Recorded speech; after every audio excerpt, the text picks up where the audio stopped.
Paano mag-send money from Maya Business to Maya Wallet? Let's go.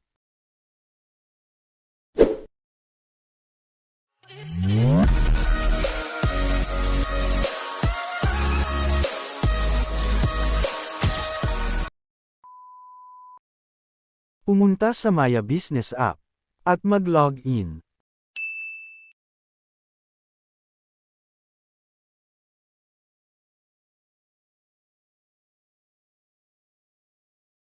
Pindutin ang Send Money. Ilagay ang amount na inyong isesend. Sa cellphone number, ilalagay natin dito ang number ng Maya Wallet. At pindutin na ang Next.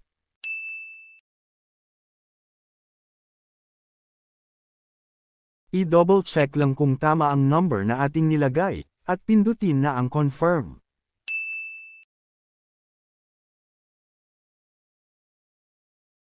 And that's it. Makikita pala natin dito na wala siyang service fee. At pumasok naman siya kaagad sa Maya Wallet. At yun lang, sana nakatulong. Please subscribe.